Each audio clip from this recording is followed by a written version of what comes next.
After Xi's Taiwan warning, did Trump panic and begin buying cheaper arms as a quick way to replenish US stocks and reassure allies under pressure? We should help each other succeed and prosper together, and find the right way for major countries to get along well with each other in the new era. Mr. President, I look forward to our discussions on major issues important to our two countries in the world, and working together with you to set the course for and steer the giant ship of China-US relations.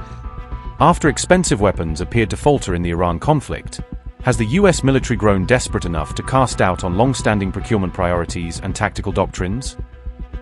Amid a growing missile shortage, is the United States turning toward cheaper cruise and hypersonic munitions as an emergency stopgap despite their different performance profiles?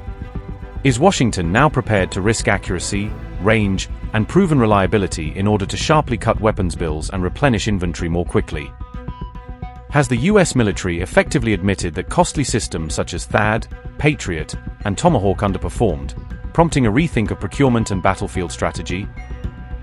As China threatens the US over Taiwan, the Trump administration says it is jumping into action, rapidly reshaping priorities to respond to an increasingly risky security environment. The Pentagon announced plans to acquire more than 10,000 low-cost cruise missiles, a large order meant to replenish depleted stocks and provide mass strike options at far lower unit prices. The Pentagon also plans to acquire up to 12,000 inexpensive hypersonic weapons, signaling a shift toward quantity and rapid production alongside existing high-end programs. The Trump administration intends to rebuild US stockpiles after recent conflicts, aiming to restore deterrence and surge capacity that were strained during intensive operations. Details of America's new weapons acquisition plans were reported by RT on May 14th, outlining the scale and speed of the proposed purchases. The effort will rely heavily on newer firms rather than the traditional defense contractors that have dominated big weapons programs for decades. Established firms typically build sophisticated weapons that are expensive and slow to produce, which has prompted a push for faster, lower-cost alternatives. The Department of War is launching new framework pacts with Anduril, Stockpile, Leidos, and Zone 5 to accelerate production and diversify the supplier base. All four contractors are expected to begin delivering test missiles in June, a rapid timeline intended to demonstrate capability and speed up mass production if trials succeed. This is what some of the companies will produce under the new program. Anduril, the Barracuda 500M cruise missile program, calls for 1,000 units to be delivered over 3 years, a rapid procurement plan designed to bulk up inventory with relatively low-cost, quickly produced precision munitions.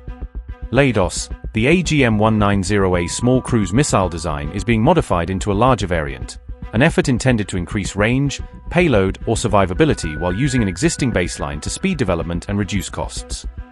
Stockpile and Zone 5 previously participated in US programs that supplied material and technical support to Ukraine, demonstrating both firms' recent track records in rapid wartime production and unconventional procurement channels. The United States signed a deal with startup Castelion to buy 500 Blackbird hypersonic missiles, a high-profile agreement signaling Washington's willingness to bet big on newer, faster vendors to fill urgent needs. Those 500 Blackbird hypersonic missiles will reportedly be procured over 2 years, a compressed acquisition timetable meant to deliver advanced strike capability quickly in response to acute shortages. Officials are now seeking additional funding to expand the program to 12,000 units over 5 years, a dramatic scale-up that would transform a boutique program into a mass production effort if the money is approved. Years spent arming Ukraine, followed by the 2025 to 2026 war with Iran, have greatly depleted US reserve stockpiles, leaving planners scrambling to refill inventories while balancing industrial capacity and battlefield needs. The US's latest operation against Tehran consumed large quantities of key munitions, further exposing vulnerabilities in logistics and prompting urgent moves to secure rapid replacement production lines.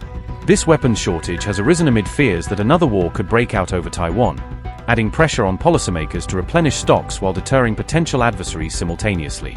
On May 14th, during President Trump's visit, China's leader issued a pointed threat to the United States over Taiwan, a public warning that intensified concerns about regional escalation and the need for ready munitions.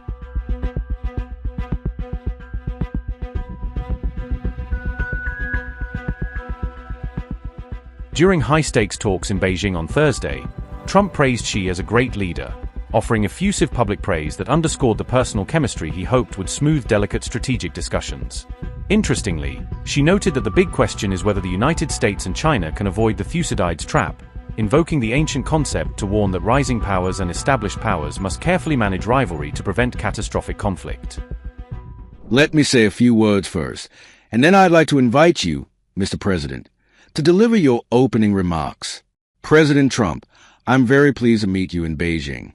Welcome back to China after 9 years. The whole world is watching our meeting. Currently, transformation not seen in a century is accelerating across the globe, and the international situation is fluid and turbulent. The world has come to a new crossroads. Can China and the United States overcome the Thucydides trap and create a new paradigm of major country relations? Can we meet global challenges together and provide more stability for the world? Can we, in the interest of the well-being of our two peoples and the future of humanity, build a brighter future together for our bilateral relations? These are the questions vital to history, to the world, and to the people. They are the questions of our times that you and I need to answer as leaders of major countries. This year is the 250th anniversary of American independence. Congratulations to you and to the American people. I always believe that our two countries have more common interests than differences. Success in one is an opportunity for the other, and a stable bilateral relationship is good for the world. China and the United States both stand to gain from cooperation and lose from confrontation. We should be partners, not rivals. We should help each other succeed and prosper together, and find the right way for major countries to get along well with each other in the new era. Mr. President, I look forward to our discussions on major issues important to our two countries in the world, and working together with you to set the course for and steer the giant ship of China-U.S. relations, so as to make 2026 a historic landmark year that opens up a new chapter in China-U.S. relations. I will pause here and hand over to you, Mr. President. Thank you. President Xi, I want to thank you very much. First of all, that was an honor like few have ever seen before. And I think I was particularly impressed by those children. They were happy. They were beautiful.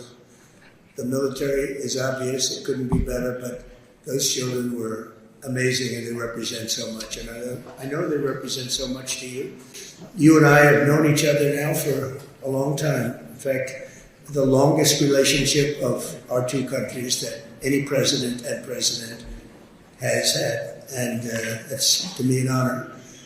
We've had a fantastic relationship. We've gotten along. When there were difficulties, we worked it out. I would call you, and you would call me. Whenever we had a problem, people don't know. Whenever we had a problem, we worked it out very quickly. And we're going to have a fantastic future together. So I really look very much forward to our discussion. It's a big discussion. There are those that say this is maybe the biggest summit ever. They can never remember anything like it. I can say in the United States, people aren't talking about anything else. But it's an honor to be with you. It's an honor to be your friend. And the relationship between China and the USA is going to be better than ever before. Thank you very much. Thank you.